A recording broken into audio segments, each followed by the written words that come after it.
Hello everyone, welcome to Allison Atelier.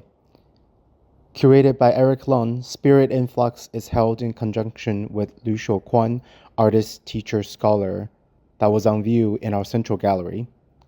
This group exhibition featuring 11 artists continue to explore the legacy of the master in the ever-changing art world of Hong Kong, 50 years after his passing.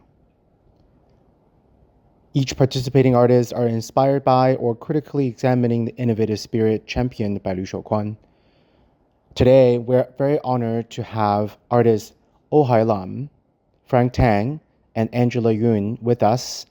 in conversation with Professor Kurt Chan. A quick introduction of our artists.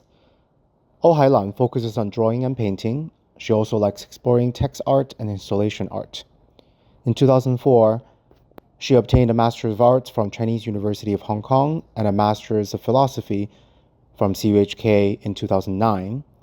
She also studied at École Supérieure des Beaux-Arts du Mans in France. Her awards include Alexander Yersin Excellence Scholarship from French Consulate General in Hong Kong Arts Development Awards, Award for Young Artists, and Asian Cultural Council New York Fellowship.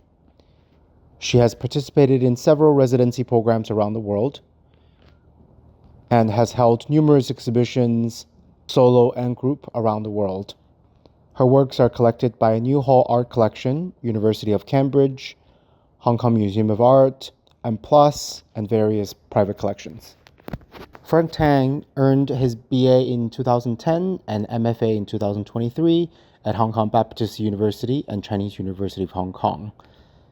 He used a range of technologies and platforms in his projects, including ink painting, video, sound, and collaborative performance. His work is always informed by his interest and training in Chinese shanshui landscape painting. He attended artist-in-residence programs in Zurich University of the Arts in Switzerland, Treasure Hill Artist Village in Taiwan, and Akio Shidai International Art Village in Japan.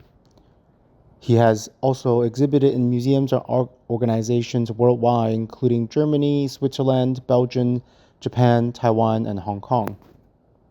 Angela Yuen graduated from the Academy of Visual Arts, Hong Kong Baptist University in 2014. In 2016, she had her artist in residency at Redgate Gallery in Beijing. From 2023 to 2025, she created the site-specific installation Land Ho for Hong Kong Museum of Art.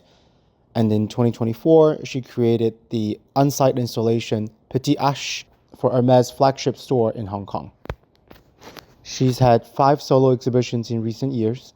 with her latest Mirage at Hong Kong Visual Arts Center in 2025. In 2019, she was the finalist at Sovereign Asian Art Prize and the Pingyao International Sculpture Festival. Her works were collected by Hermes Paris and Hong Kong Economic and Trade Office in Chengdu, the Middle House Shanghai, Henderson Land Group, Hotel Stage, Isola IFC, Ladies Recreational Club Hong Kong, and other private collections in Hong Kong and around the world. Angela's art practice focuses on urban culture and the theme of neighborhood. She highlights the symbolic meaning of her selected found objects and transforms them into her own artistic language. 多謝各位今日嚟臨啦，就今日咧個主題咧就係講關於當代意境好似係，我喺度 OK， 意境當代。咁我諗有收到呢個主題嘅時候咧，就對我嚟講有兩個幾重要嘅。我覺得係今日一定要講嘅內容，一個咧就係呂守君先生，因為呢個展覽咧係同呂守君即係離開我哋50年左右嘅一個項目啦，一個展覽項目。咁第二咧就係我哋今次所選擇嘅藝術家咧，尤其今日呢3位咧，就佢哋所用嘅媒材啦。同埋佢嘅 style 啦，其實咧都睇上嚟就同呂守君先生嗰啲創作咧唔係有直接嘅關係。咁所以對我嚟講就好 challenge 係一件好事，因為我哋就未必係將一啲即係會講一啲耳熟能詳關於呂先生嘅 legacy 嘅東西。另外咧，都想睇下咧新一代啦，即係由我自己嘅角度講，佢哋可能即係阿呂生之後，可能唔係直接所傳嘅藝術家啦，可能都已經係講緊之後嘅2代或者3代。咁所以如果真係有任何影響嘅時候咧，都算係一個叫隔代遺傳咯，即係隔代嘅承傳啊。咁所以我覺得今日嘅傾偈咧，其實係好有挑戰性，同時咧亦都好有價值嘅，我覺得。因為我所熟悉嘅呂先生嘅 legacy 咧，其實好多時都係由佢親傳嘅弟子啦，譬如好似許霆啊、近叔啊嗰啲。咁佢哋一定嚟對阿呂生嗰個説法咧係讚有加嘅。但係咧就再下一代其實點樣睇呢啲 legacy 咧？又或者我哋 institution 或者畫廊咧，其實都暫時都會將呂先生咧嘅承傳咧係睇成一啲叫重要嘅遺產，甚至係某程度代表咗香港藝術。起碼有一段時間係代表咗，即係香港藝術。如果要提香港藝術是什麼咧？其實我哋就會提到即係呂十分先生。咁我自己咧就上網睇過下呂先生，即係嗰個即係問佢，我都係問嗰個 AI 嘅啫，AI。呂先生嗰個即係主要嗰個創作嘅特點又係邊啲咧？咁其中一樣嘢都幾闊嘅，就叫中西溝通。第二咧就係嗰個保持個性啦。即係個別創作者嗰個個性嘅重要性。咁再第3樣咧就係佢嘅禪畫啦嚇。咁呢啲嘅説法咧，其實都好難有啲乜嘢嘅爭議嘅地方。但係對我嚟講就深同感受嘅地方咧，就係中西文化溝通嘅議題咧，喺我自己讀書在學嘅時間咧，係一個好重要、好巨型嘅一個議題嚟嘅。意思就係話我嘅老師啦，我喺中文大學讀書啦，我嘅老師包括梁國松啦，甚至鄺耀鼎啦，幾位老師全部咧都將中西溝通咧作為一個文化使命咁嚟去教我哋啦，同埋希望我哋都繼續實踐嘅。咁但係好有趣咧，當我做老師嘅時候咧，我覺得我又一定要放輕呢件事，因為個時代咧真係有少少轉變。咁如果我再追溯中西溝通呢件事，或者係中同埋西呢兩件好巨型嘅一個文化，我叫做再睇咧，點解喺香港咁重要咧？咁我如果要追溯，就係追溯翻即係清末啦，即係張之洞講嗰個中學為體，西學為用嘅一個説法。我相信係好重要，因為當時嚟講，對中國嚟講，如果你要自強嘅時候咧，你會揾啲乜嘢嘢嚟到作為你嘅借鑑，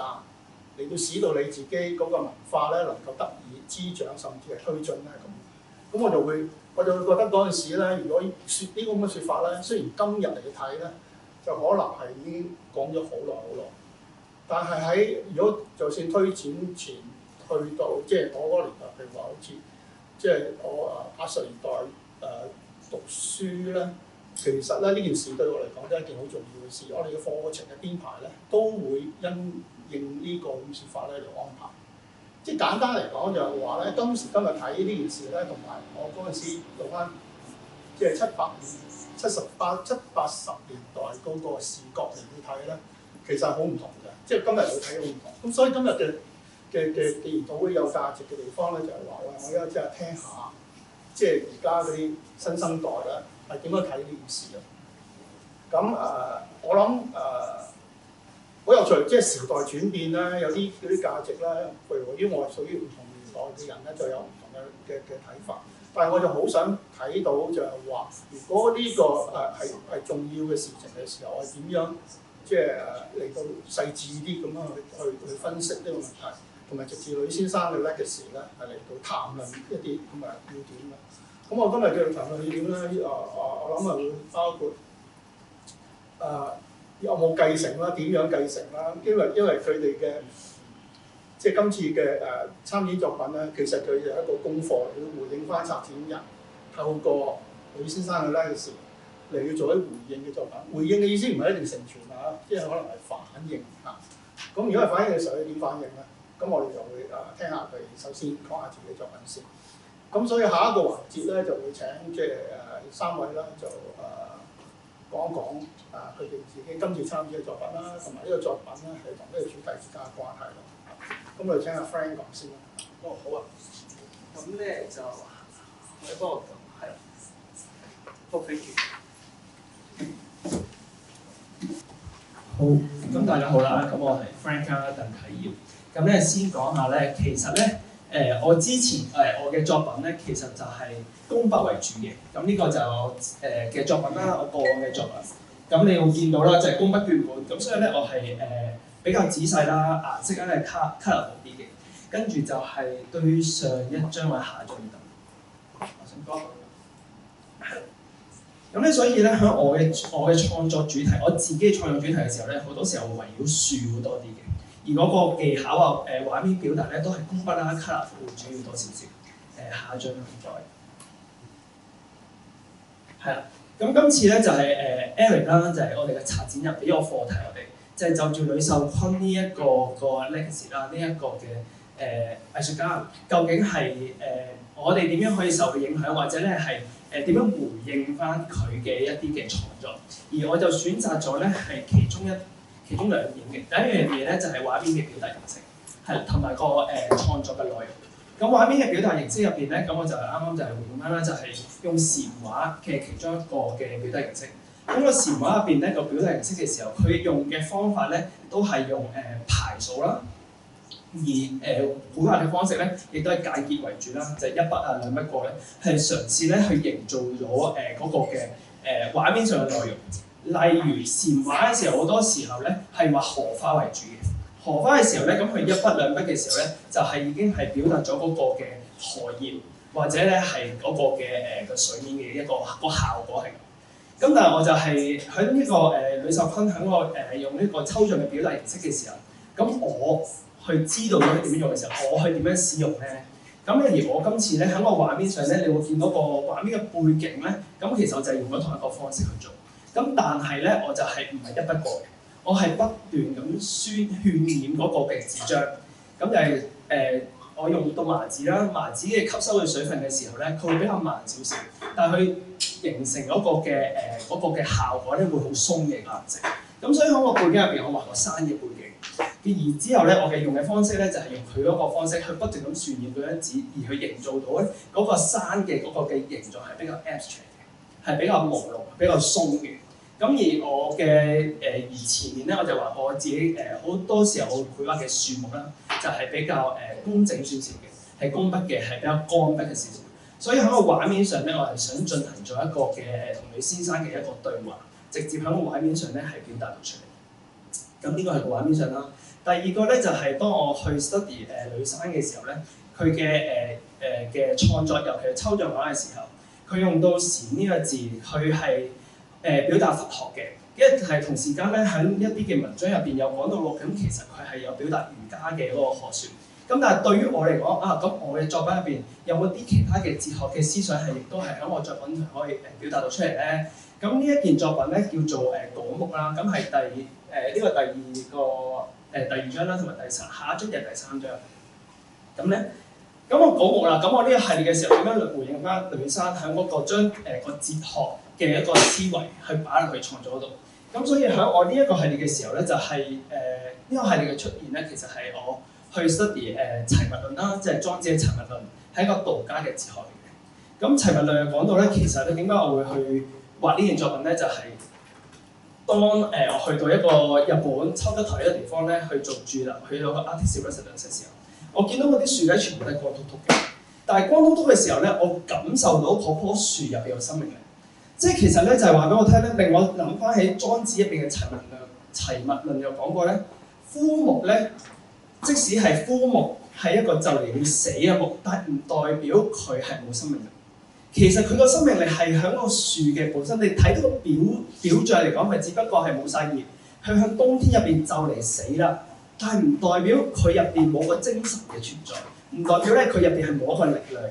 咁所以我係喺呢一個日本秋高台 residence 嘅地方嘅時候，我 feel 到嗰棵樹嘅生命力嘅時候，同時間我諗翻起道家哲學入邊嗰個陳慧倫就講過枯木如死灰嘅時候嗰個故事。咁我就將呢一個嘅作品嘅諗法同我題目就擺咗喺呢個作品度，而係回應翻咧呂珊點樣去將佢自己對於哲學上嘅諗法擺入佢嘅抽象嘅繪畫入邊。咁呢個就係我響今次作品入邊想記得嘅嘢。有冇興趣想問阿 Frank 啲問題？就住呢個自身，因為完晒先再講啦，我就可能會唔記得或者 lost 咗。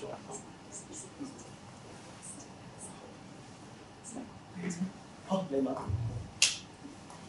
咁咧，因為我上次即係我哋之前一齊都聽過㗎嘛，咁佢聽到你話，我初初理解咧，以為你係背景，即係聽到係背景咧就會考慮咗呂世勳先生嘅作品啦。咁我以為咧係因為呂世勳先生嘅作品除咗禪畫，佢有啲畫風景，即係好似我哋咁佢風景裏邊嗰啲咧，好似係朦朧啲嘅，即係佢話香港唔同嘅地方，咁就有呢種好似好背景嗰種好朦朧嗰種意味咁。即係我其實係咪都係同佢嗰啲畫香港嘅景嗰種水，即係嗰種渲染嗰種感覺有關？其實咧呂珊咧佢用佢更加去對於 material 比較 picky 嘅。咁你啱啱講到咧，佢話如果係香港景嘅話咧，佢嗰種嘅朦朧咧，佢更加係強調水嘅嗰種嘅變化，水喺紙湯中嘅一個 reaction 同埋嗰個嘅嗰個墨色入邊嘅唔同嘅變化，佢更加着重。而我咧喺今次嘅作品入邊咧，係就會比較少呢一樣嘢去着重呢一樣嘢，係啦。但係咧就亦都係用咗佢個方法去表達嗰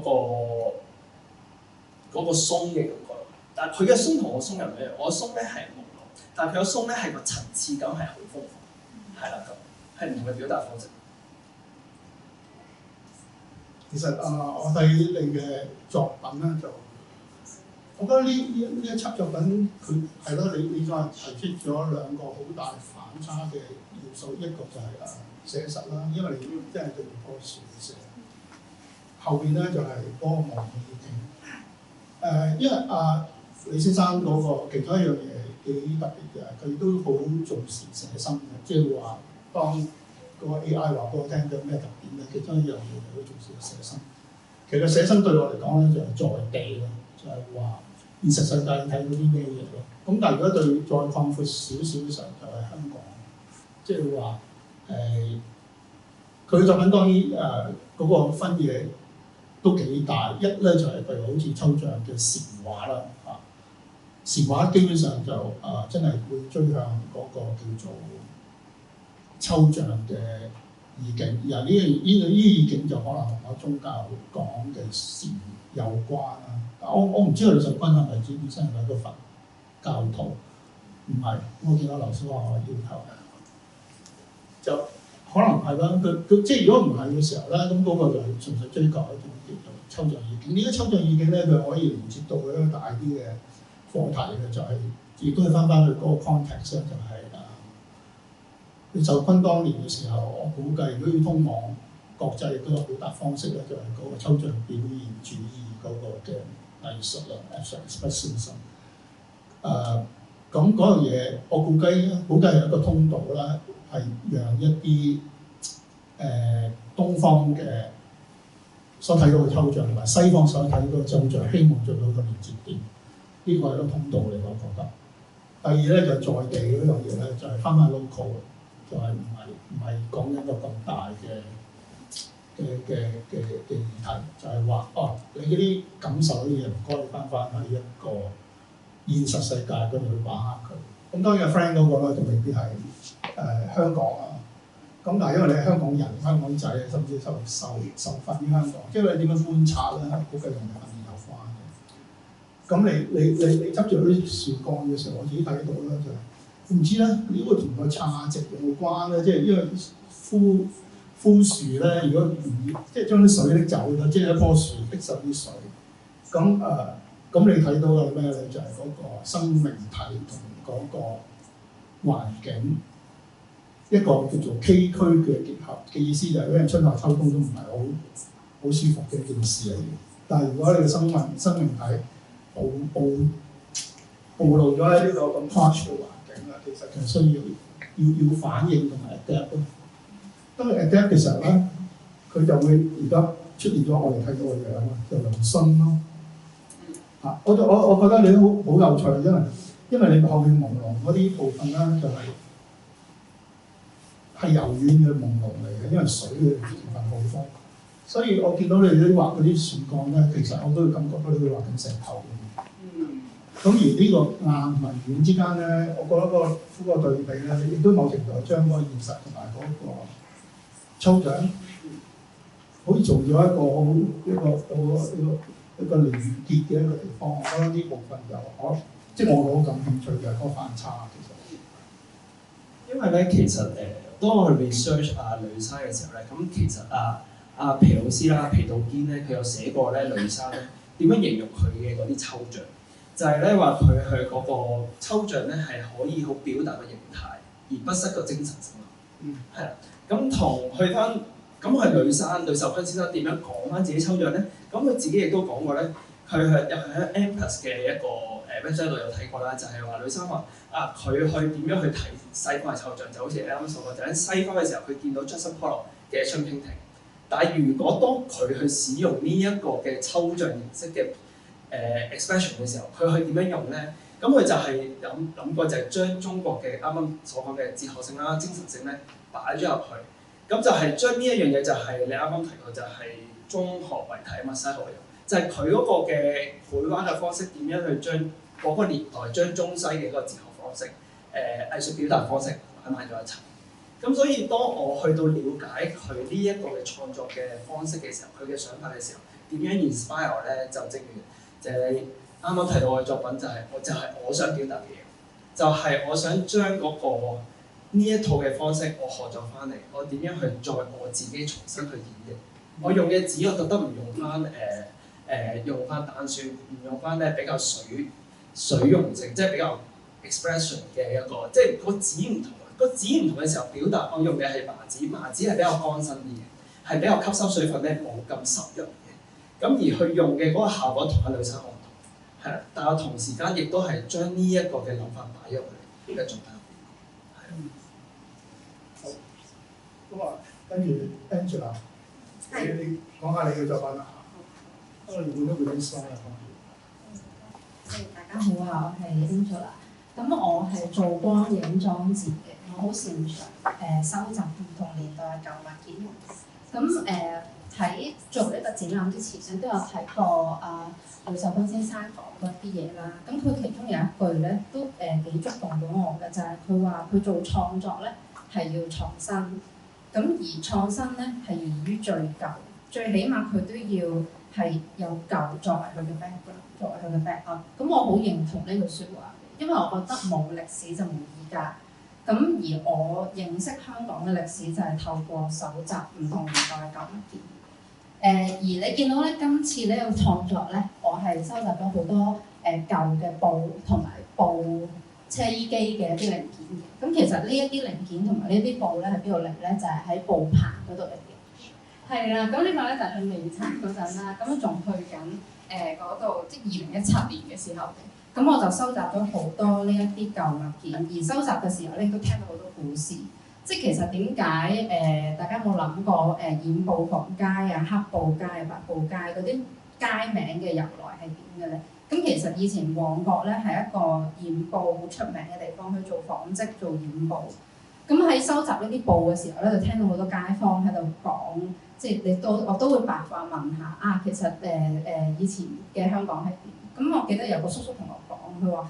以前嗰條染布房街啊，好污糟嘅，嗰條河咧彩色嘅，嗰啲雨一沖晒上嚟。嗱，我聽到咧就好浪漫嘅，即係我見到就係哇嗰條河變咗彩色，跟住嗰啲雨仲要沖晒上嚟，嗰啲僆仔仲要喺嗰啲水凼度玩船仔。咁呢一樣嘢咧令到我好想將收集咗嘅物件啦，做翻一個我覺得好，雖然嗰個年代好刻苦。但係刻苦得嚟咧，佢係有溫度，有一種家人記憶，有一種同屋企記憶嘅一種律動山水。咁而喺呂壽坤先生咧，其實佢做咗好多風景畫，做咗好多關於香港嘅風景。而佢嘅山水入面咧，我睇咧，我會覺得好有佢自己當時嘅感受。即係尤其是佢嗰陣時係1960幾年，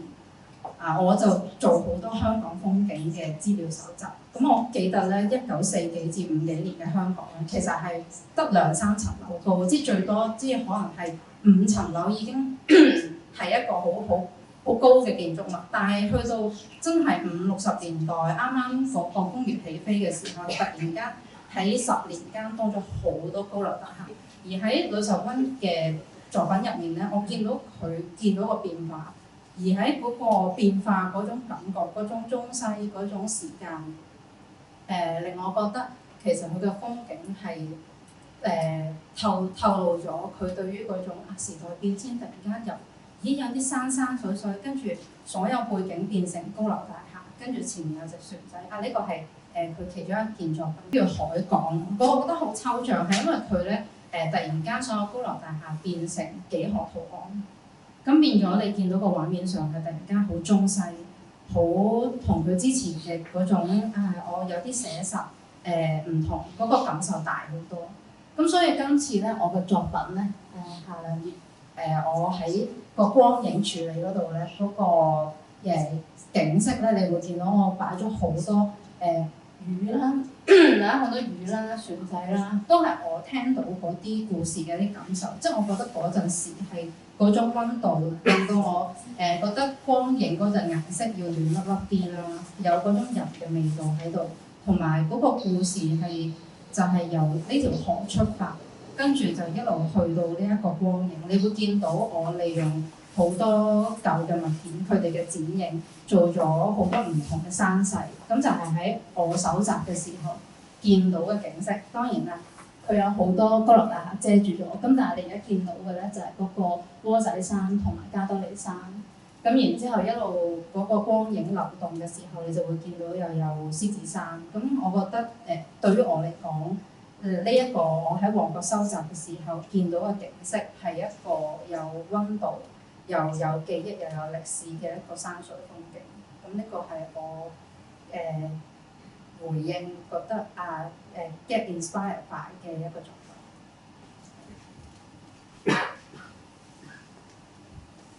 有啲問題問阿 Angela 或者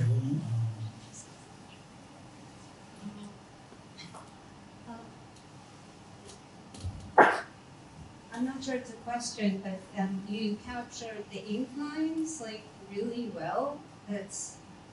quite amazing from the technique that you used to have it look like an ink painting. And it was a specific painting of Liu Chopin that inspired you? Not a specific one. I did some research on the landscape that he drew, the sunshine painting, and then I got really inspired by the emotions because some of his painting you can see that he is not capturing the realistic landscape. Rather, he is just capturing the emotion at that time, how he reacts with the landscape. That's the important part. That's why I try to record what I see in Mongkok when I collect the objects, and then I somehow it is like a memory of what I have captured in Mongkok, and then this is a representation of it.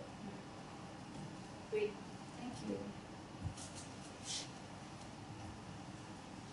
有個學友想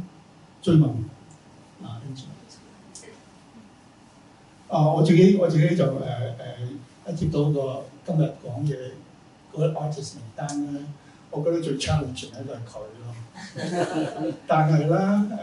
講落之後咧又唔係喎，咁我覺得今日嘅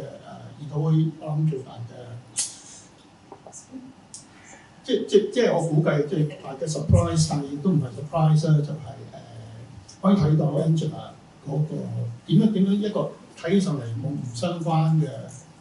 即係喺創作上面嗰個路線或者個技巧唔相關嘅一個 artist 點樣 response to 一啲我哋耳熟能詳嘅一啲嘅 artist， 尤其係水墨同裝置同埋光之間嘅關係，我覺得真係有一個好奇妙嘅一個聯繫。所以以後咧都唔夠膽講話你唔係 ink artist 啊，咁你唔好講 ink 啊咁樣。即係呢個講法咧，其實我覺得未必需要成日咁諗嘅，因為尤其係今時今日咧 artist 嘅取向，其實一個 artist 係可以做好多唔同類型嘅嘢咯，所以嘅聽人咧其實都可以係好唔同。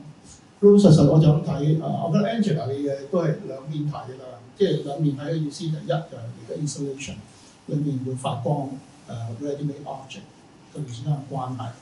做出嚟嘅咧，佢本身就有一個可以被觀看嘅東西。但係其實咧最 powerful 嘅嘢就係嗰個 shadow。個 shadow 其實因為 shadow 冇影嘅，即係冇顏色嘅，佢基本上就係黑色咯。shadow 黑色嘅時候咧，亦都同 A 嗰個灰度，即係黑色嘅個灰度咧係有，我覺得有反應嘅。所以但係如果唔用 N 嘅角度去睇咧，就未必係可以發現到呢樣嘢。但係如果用 N 個 lens 去睇嘅時候咧，你就會發現到呢啲會喐嘅 brush stroke 喺嗰個牆嗰度喐喎。我覺得我哋都可以考慮下再接多啲，即係用 N 嘅角度去諗 shadow 同埋嗰個 brush stroke 之間嘅關係，同埋會喐嗰個關係咯。我覺得我哋可以去到好遠嘅。咁初睇下 Angela 啲嘢，佢亦都有留意到佢去過幾個唔同嗰啲地區嘅報刊咧，嚟揾嗰啲 fabric。啲 fabric 咧要 represent 咗唔同地區之外咧，佢都係將佢變成嗰啲 shape 嗰啲山嘅啲山脈啊，即係話佢個山係有來由嘅，唔係一個普通嘅山。呢個山咧係同個地方有關，呢個地方咧係同嗰啲 fabric 嘅 signification 有關。咁變咗咧。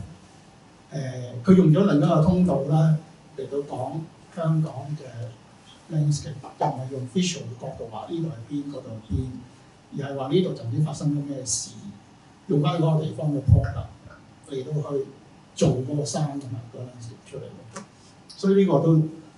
對我嚟講都幾 inspiring，即係作為一個觀眾啊，我覺得呢度得，咁又得喎，所以都開始有啲信心啊，可以講呢個主題。呢個有啲補充。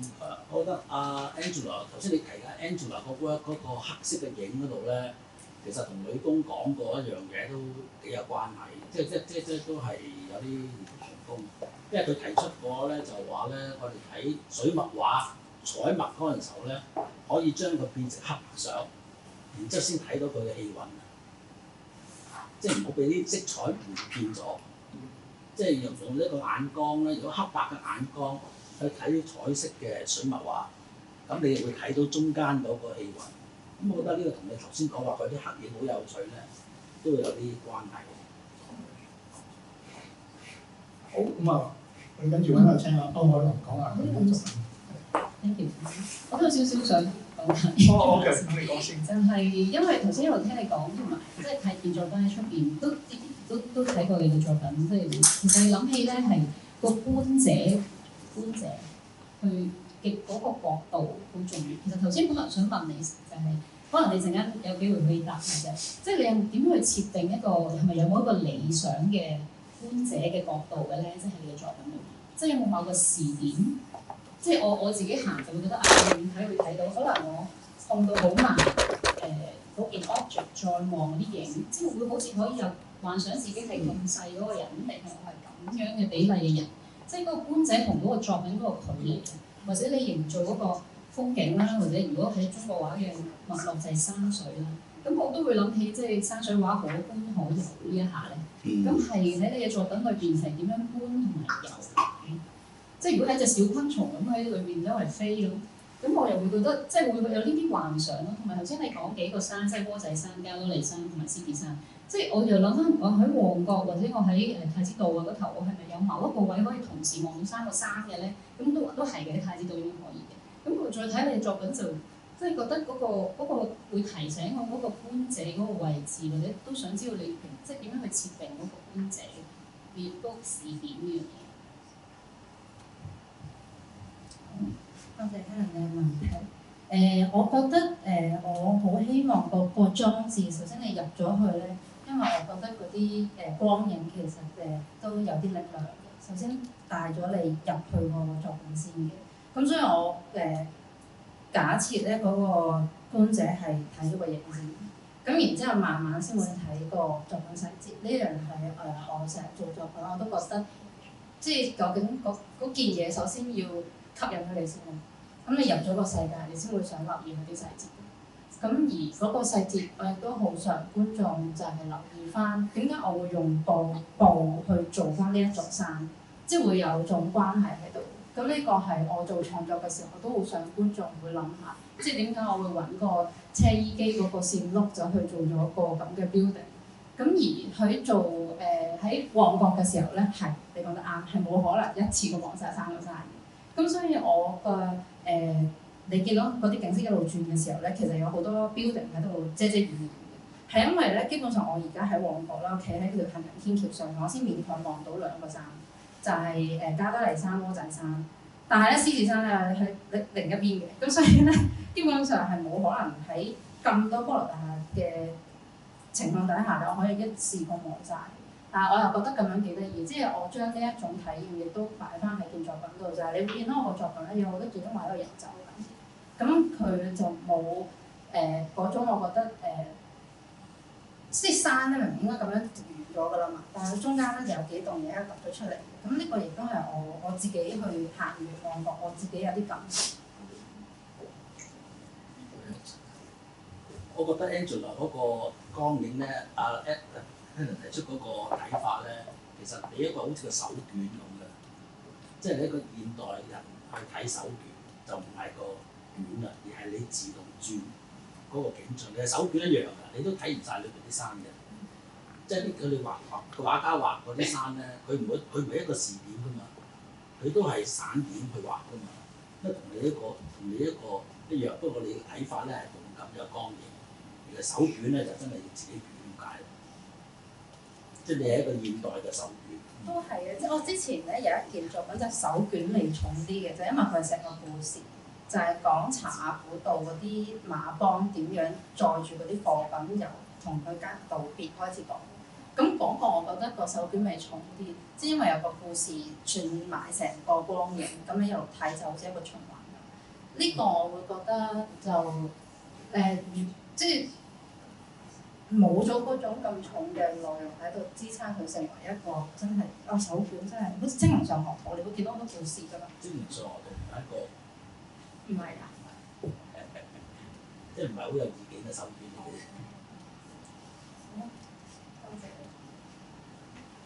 OK，點啊？你展完今次啦，好多嗰啲信物展會有啲問。OK。好 ，Helen 嚟。好啊。我咧第一張 slide 咧係揾咗兩張李壽根先生嘅畫啦。咁我即係因為準備呢個 talk，我就再回想一下咁，即係其實佢嘅作品喺讀書嘅時候，都係真係讀香港藝術嘅時候會學咯。咁其實喺我心目中佢一個咩人咧？就係一個好大名嘅藝術家啦，即係知佢好勁啦，或者佢亦都有好多好重要嘅例子，跟住影響咗香港嘅藝術發展啦，即係一代傳一代，再喺度傳。咁我因為其實都好多年啊嘛，讀書要諗翻，即係同埋佢係一個對於我嚟講係一個都好遙遠嘅人啦，喺書本裏邊嘅人啦。咁即係佢其實對於我嚟講係好似其他好著名嘅藝術家咁好有距離嘅，即係我唔係好熟悉佢，但係本人一定即係唔知佢個人係點啦，但係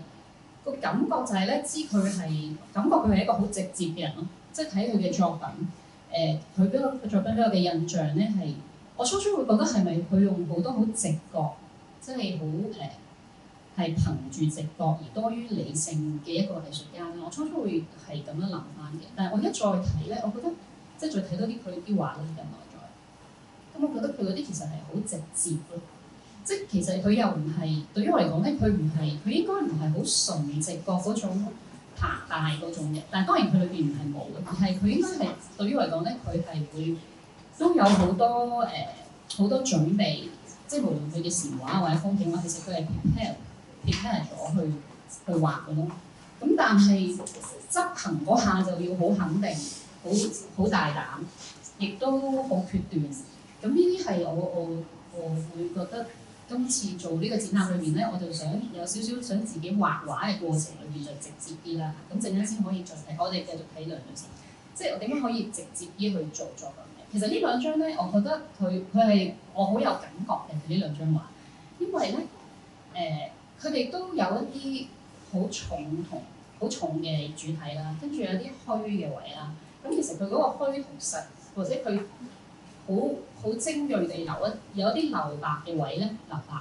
嘅空間咧係好最精彩咯，對我嚟講。咁而點解擺兩張一齊咧？就係即係佢嘅創作裏邊咧，就有兩種極端地抽象同埋真係有現實嘅風景啦。即係呢張就唔係香港啦，咁樣係台灣啦。咁即係同時，因為亦都係71年啦嚇。其實好多作品就係一個人咧，佢同時間又抽象又都寫實啦，或者好具象啦。咁係一個點樣嘅創作狀態咯？即係我會喺度諗。咁佢其實係同時駕馭緊好唔同嘅繪畫語言啦，或者個唔同嘅繪畫空間啦。咁而對於佢嚟講，亦都好滿足嘅。我相信，即係喺佢創作裏邊。咁頭先陳生陳生就會覺得好似係。即係佢啲抽象啲嘅話，好似俾佢接通呢一啲國際啲嘅語言，可能一個繪畫嘅語言。咁國畫啲具象啲嘅山水，佢就可以接通翻中國傳統嘅一種文化內涵啊、思想咁樣啦。咁我其實喺嗰個年代裏邊，如果同時做到呢兩樣嘢咧，我覺得幾圓滿嘅喎。即係就可能因為張紙咧係令到佢可以貫通呢兩樣嘢。即係紙本呢樣嘢，好似就係無論個畫面所謂嘅形式或者構造係點樣，其實係真係做緊頭先講緊中西嗰個精神嘅一啲結合咁。咁下一頁咧，呢個咧就係我今次展出嘅4張都係比較細張嘅作品啦。咁我頭先所講咧就係我嘗試今次嘅作品咧係比較直接一啲嘅，即係喺成個繪畫嘅過程裏面咧，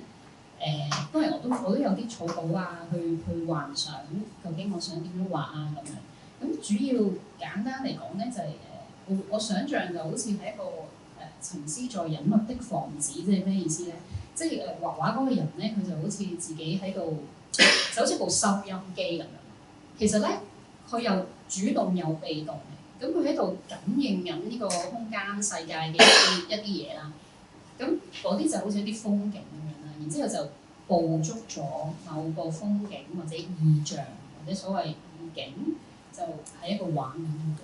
咁其實呢4幅畫我都有一個關聯啦，就係關於4季嘅，就係春夏秋冬啦。咁嗰4個中文咧，即係清陽、清夏、素霜同埋元冬咧，其實係春夏秋冬嘅一啲雅言嘅一個文雅啲嘅講法啦。咁其實我都係特登要查，我都唔係好識呢啲字嘅本身。咁其實係想嘗試去諗一諗，其實4個季節係一個即係如果我要捕捉嘅意境裏邊，我其實會諗緊啲乜嘢咧？咁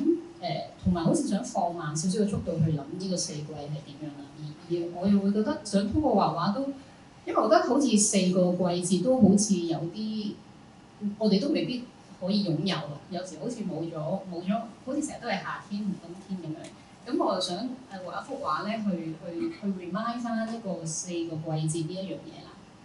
咁其實畫緊啲咩咧？咁中間其實首先咧，我係想做咧一個速度嘅對比嘅，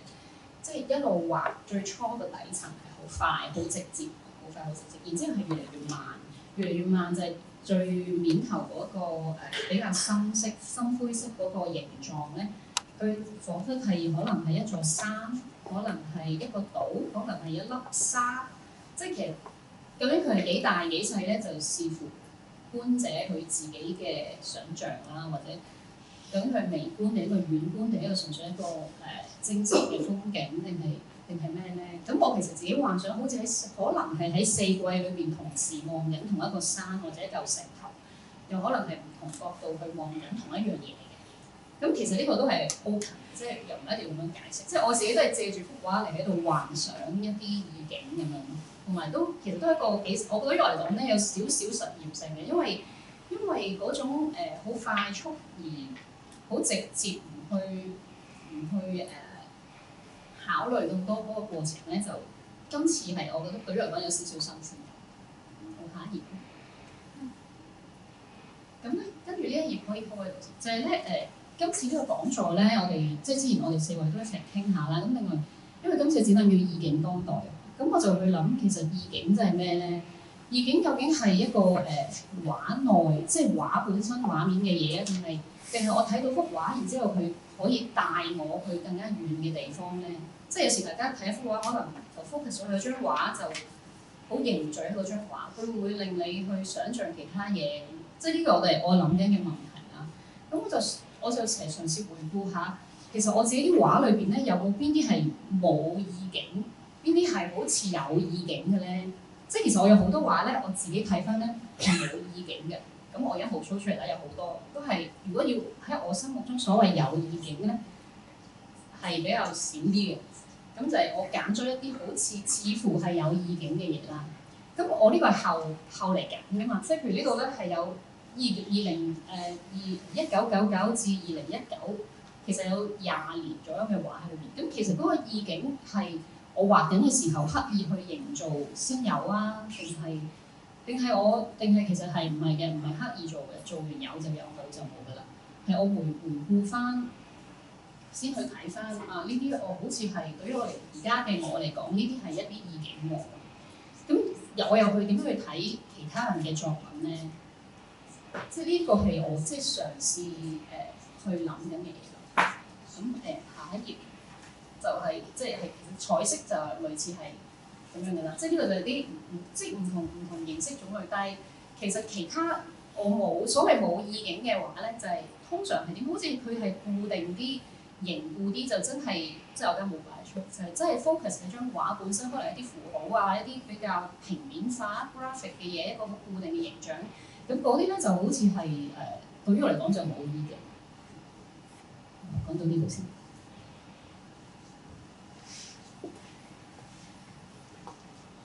有冇嘢想講就係啦。又係我覺得嘅。哦。我覺得sorry，一入嚟睇咧，我覺得即係立咗圈咧，佢係最直接睇到呂秀芬嘅影子嘅嗰啲畫，因為一睇咧就係嗰個好 free 嘅 brushstroke 咧，就好似佢啲墨項嗰樣，即係女工黑色嗰啲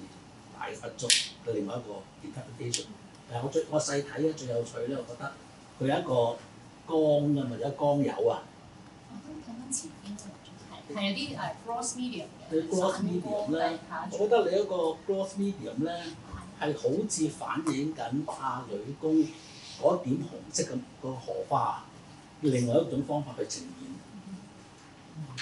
即係話咧，佢即係用另外一種方法呈現佢啲黑色嘅墨荷，亦都有另外一種方法去呈現翻佢嗰個紅色一點。我覺得呢個係好有趣都。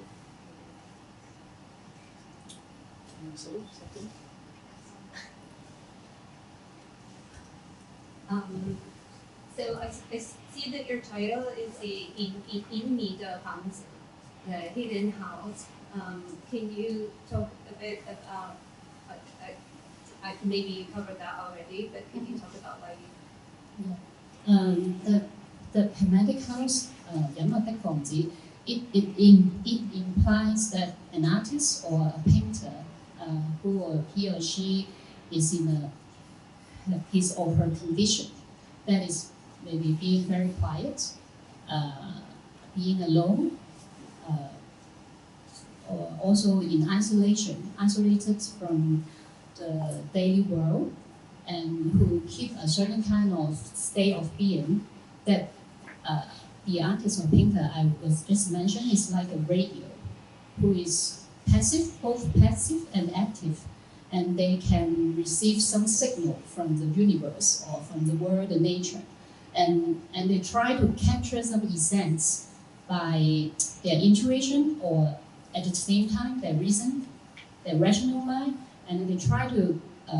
use the material and also their craft to manipulate something that is become more fixed or some static form in the world. But the main important is, I think the most important is these kind of artists, they must have the time to realize what they sense from the world. I mean, they need to visualize those that is abstraction or not non-visual sensation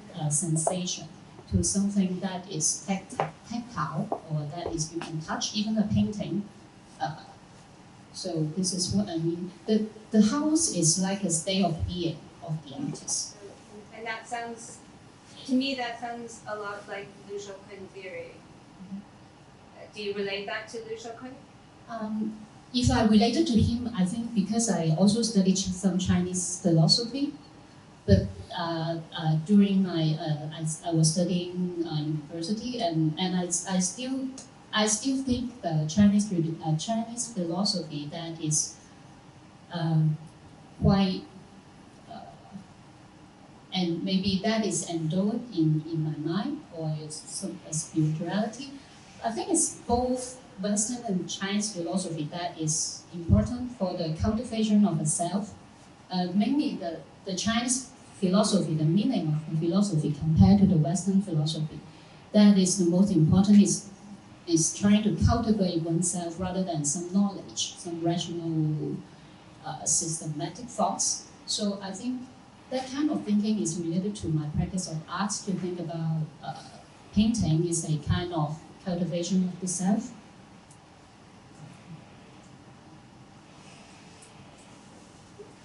有冇問題想問我係咁？如果冇，我哋就會進入啦，就因為得翻大約半小時左右。我諗住又應該進入最 exciting 嘅部分，就係我哋隨便發言啦。咁但係我想開啟個發言嘅，即係我想大家傾啲乜啦。其實我哋之前咧就有一次即係 Zoom 嘅見面咧，其實都傾咗啲嘢啦，就係關於女工今日對於而家嘅新一代嘅 artist 咧嘅影響咧，其實我哋今時今日應該點樣睇咧？無論係直接主觀地去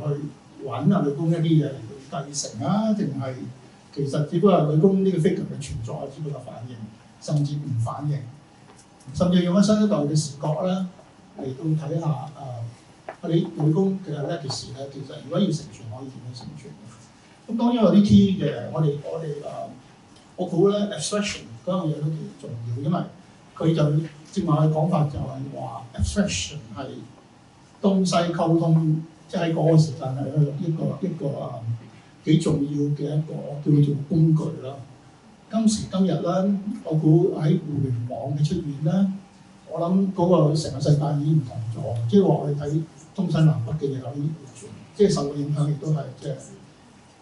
基本上乜都可以發生，事實上亦都係反映咗喺我哋今次展覽好多 artist 嘅作品身上。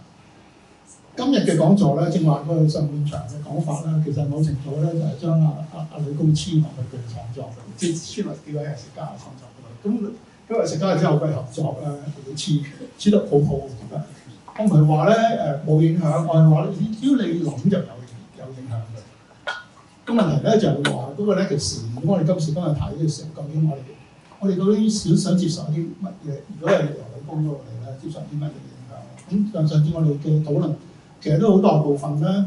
係關於意境啊。個境咧有兩個境啦，一個係風景嘅境啦，一個咧就係境界嘅境啦。咁我哋都討論幾多，幾有趣，講到差唔多欲罷不能。因為一個咧講緊現實嘅世界，我哋見到香港，即係可以見到嘅東西。第二樣嘢咧就係見唔到嘅東西咯。嗰個咧反應，即係嗰樣好有趣嘅。其實呢樣見唔到嗰個景啦，其實係咪東西共通，同埋咧講緊嘅嘢咧講緊同一樣嘢，其實都係講緊唔同嘅嘢咧。即係如果我講緊意境嘅境嘅話，而家就我諗係自由傾偈啦，我都好歡迎其他朋友啊喺呢度在座啊都可以發表下佢睇法。即係依家基本上就我又唔會話叫做呢個 open floor 嘅一個 discussion， 但係咧就可以由即係嗰啲 artist 嚟到發表下佢睇法先啊，然後大家可以自由加入咯，好嘛 ？OK， 好有邊位可以想講先？咁其實咧，啱啱提到啱啱開場白嘅時候咧，阿陳生講到咧，其實女工嗰個其中一個創作係在地性啊嘛，係啊，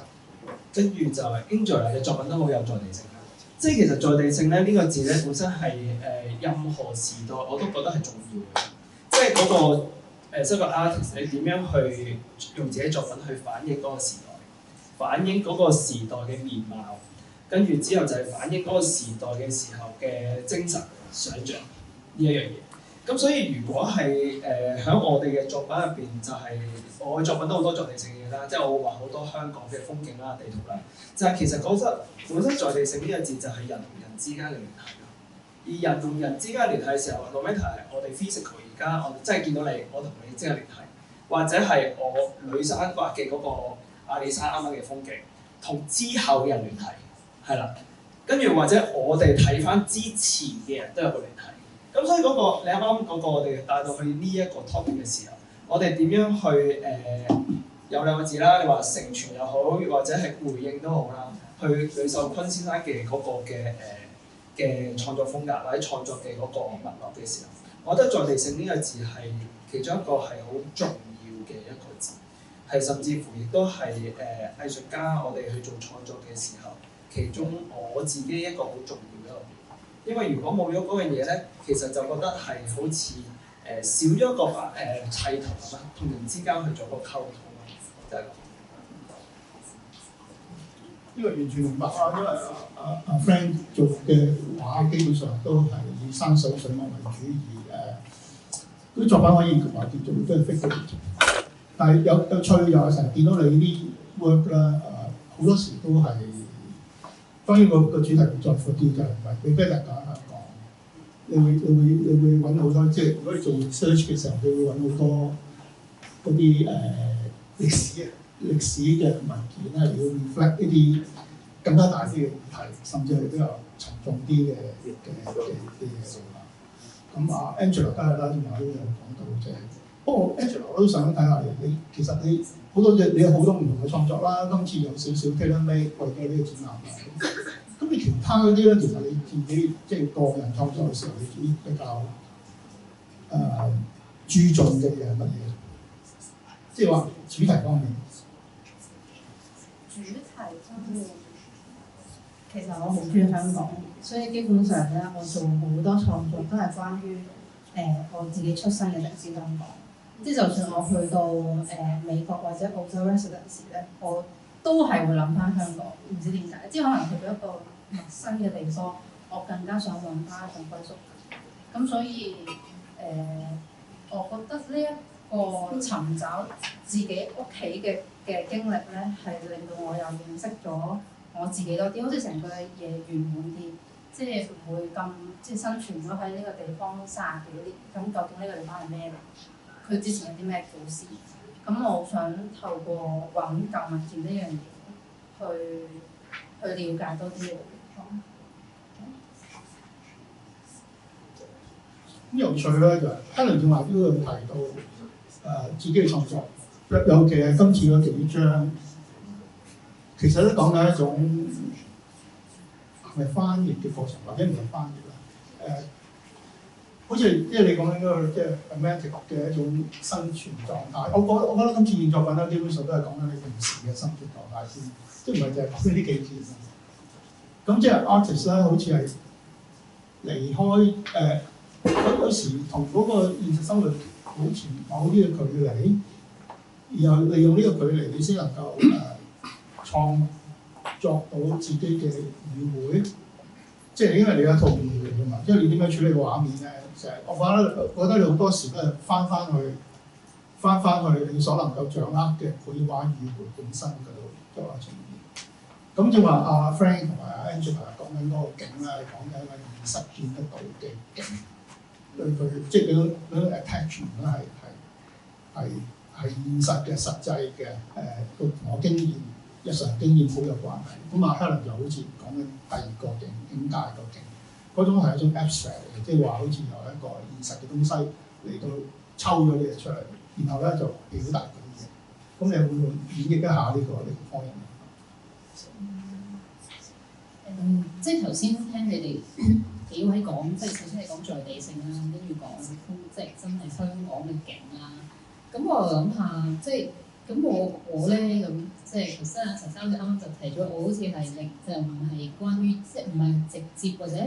唔係好直接捕捉或者重現一個現實嘅景啦。咁可能對於我咧，我會覺得如果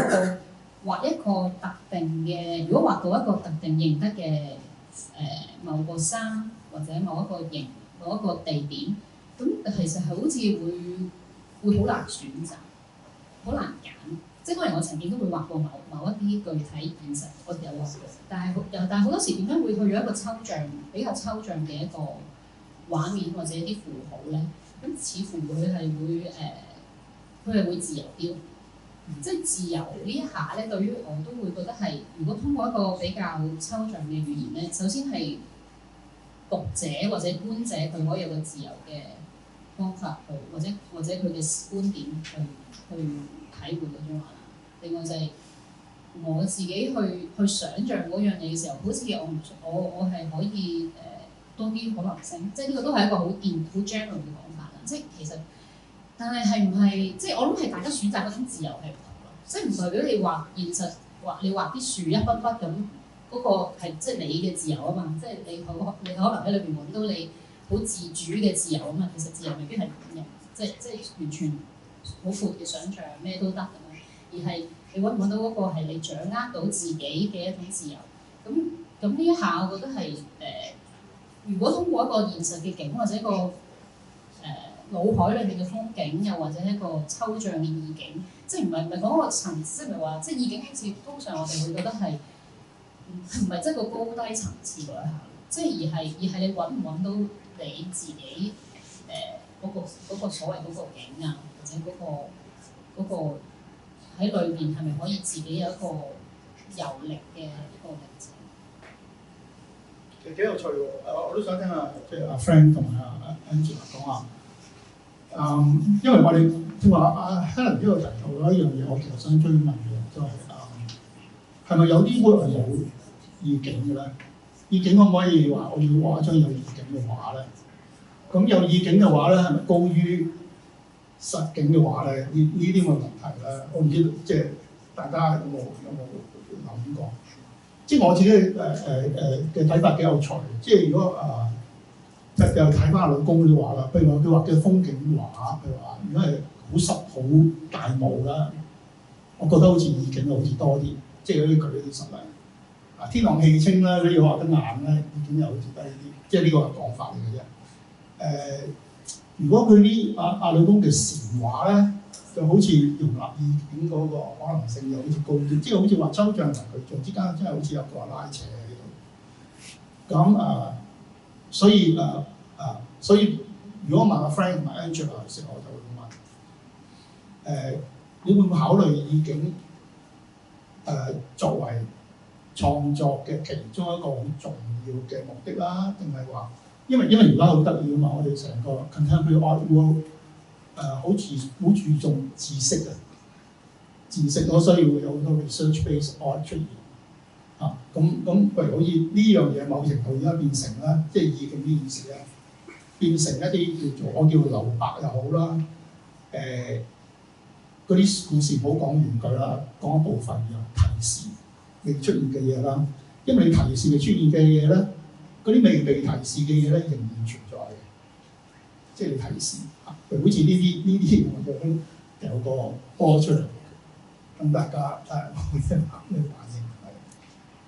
跟住兩個，我覺得做裝置嘅話，有陣時冇係一個好大嘅 presence， 即係冇即係消失咗，即係嗰樣白係一樣好強嘅嘢。咁有陣時做作品都會諗，即係因為嗰種法就係俾啲人留意到嗰度冇咗咁，咁所以你會刻意留啲咁嘅位俾你嘅作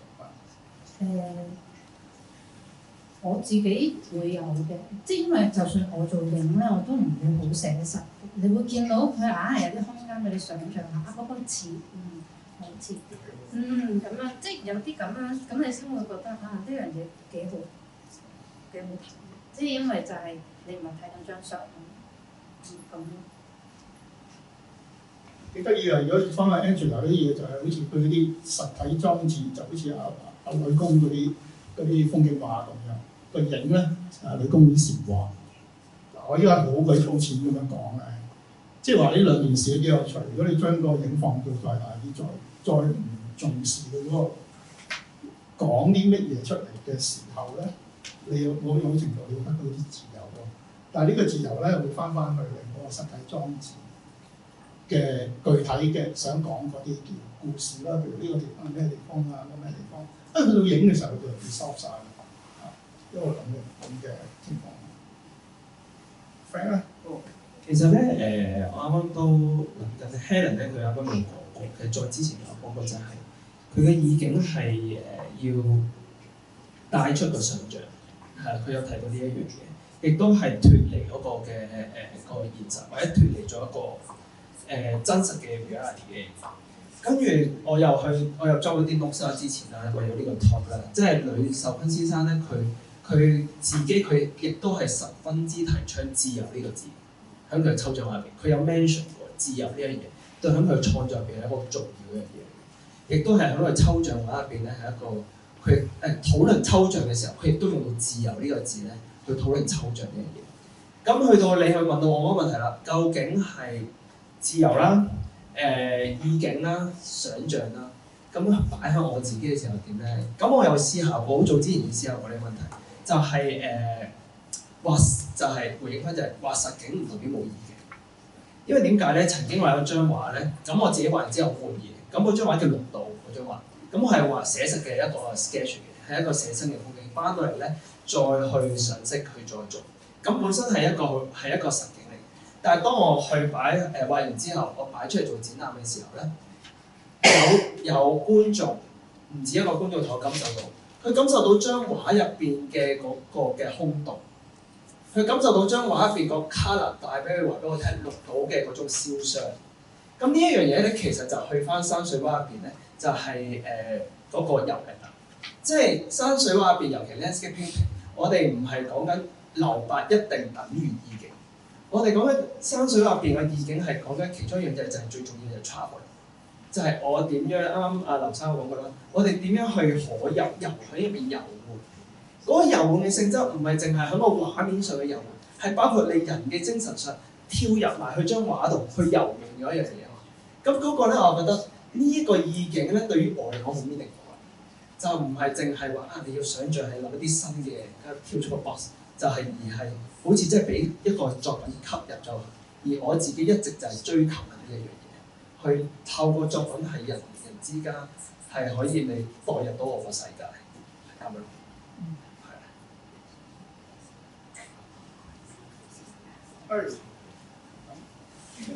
有嘉賓發言，好，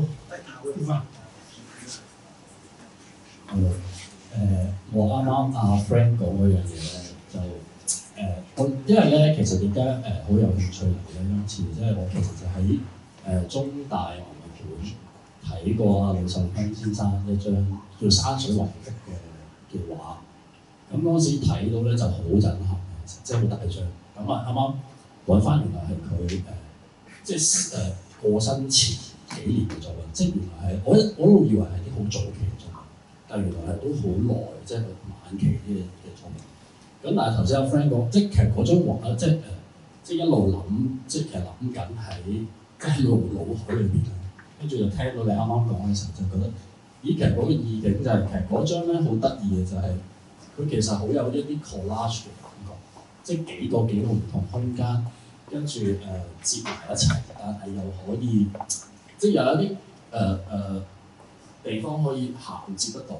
即係佢嗰個即係嗰個好正嘅地方就係佢其實好密嘅成個畫。咁即係唔係淨係所謂留白，就好似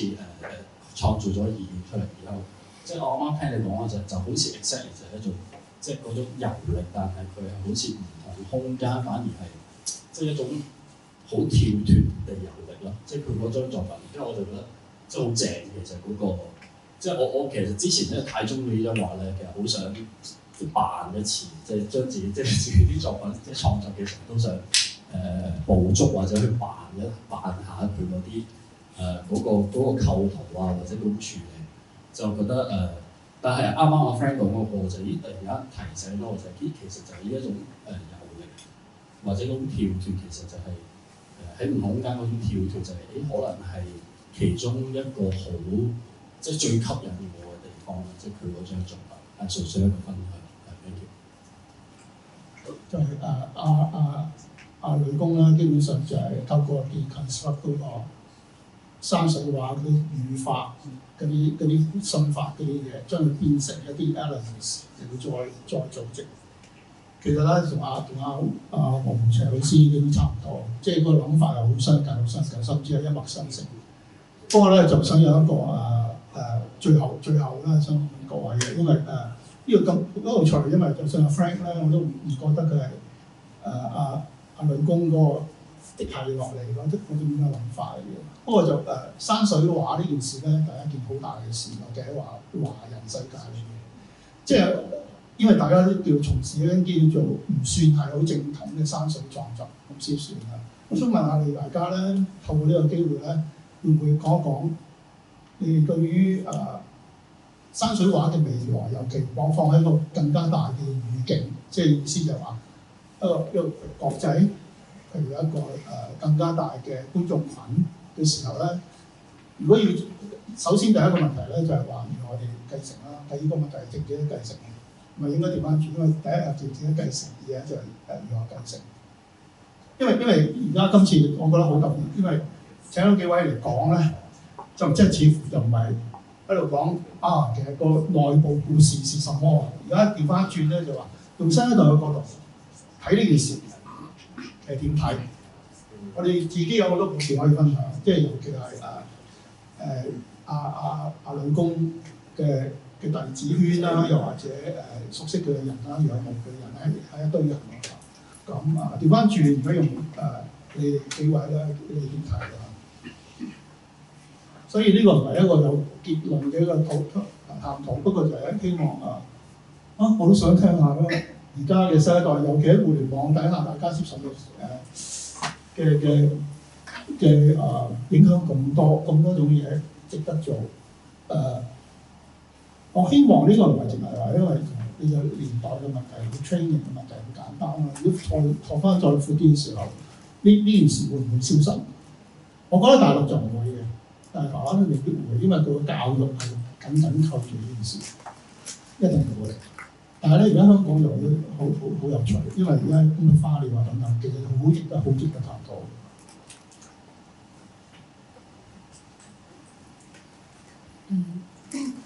即係頭先講山水畫嘛。係啊。咁我喺度諗緊，我心目中係咩嘢山水畫啦？即係一諗可能係啲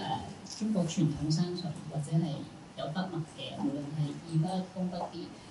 好濃嘅、好淡嘅，咁或者唔同，即係一路諗翻好多唔同嘅山水畫。我諗當下點解嗰啲山水畫仍然有意義，係因為我係比較想睇到一種古意。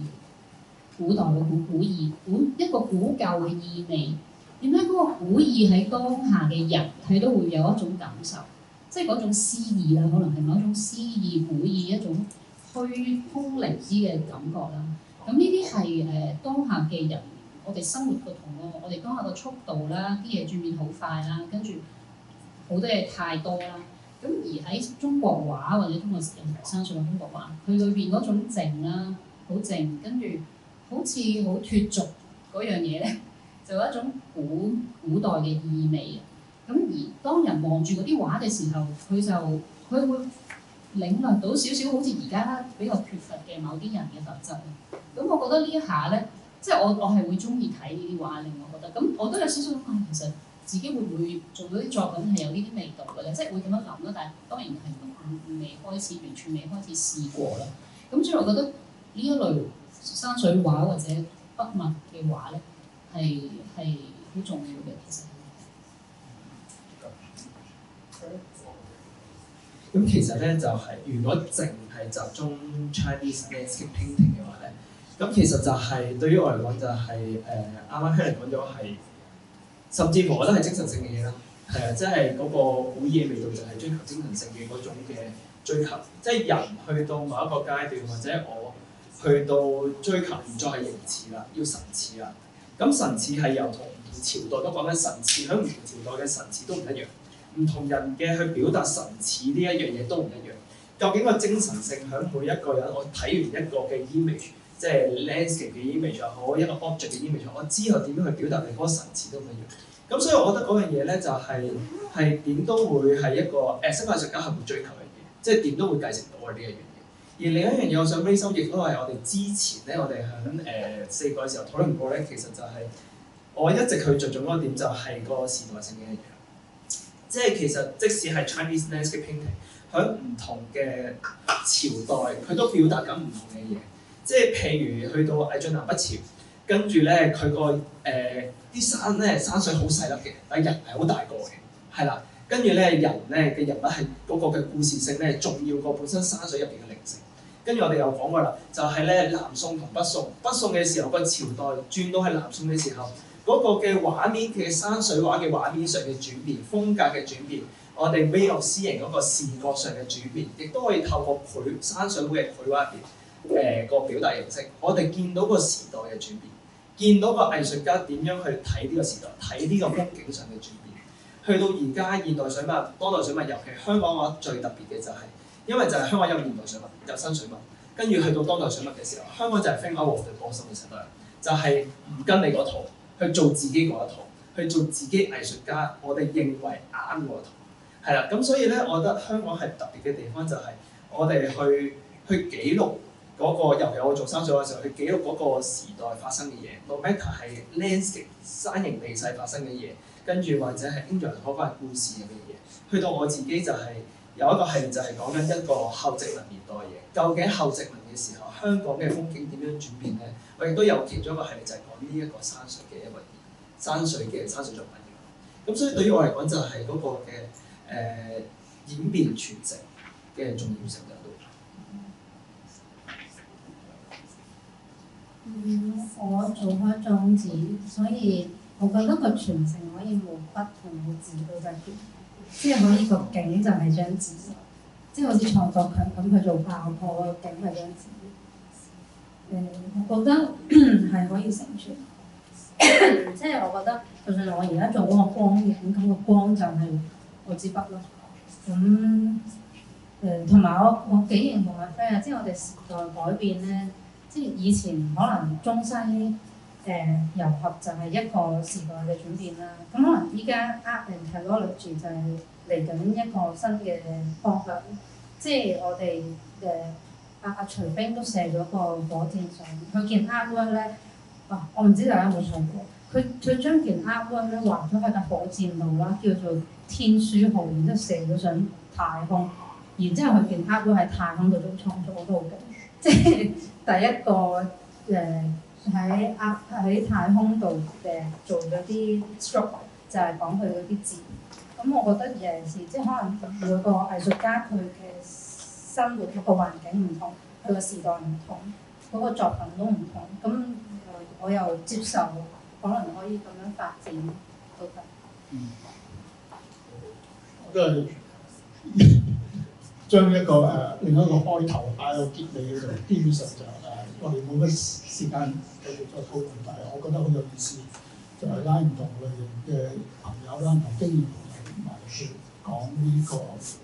即係睇上嚟好宏偉嘅一個問題咯。我諗時間都差唔多啦。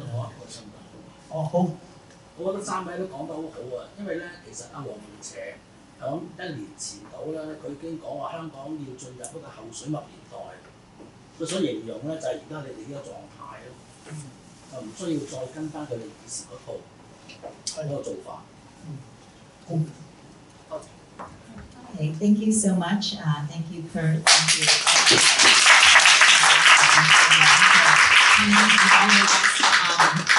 Here in the room as well as online for coming to listen to our talk. And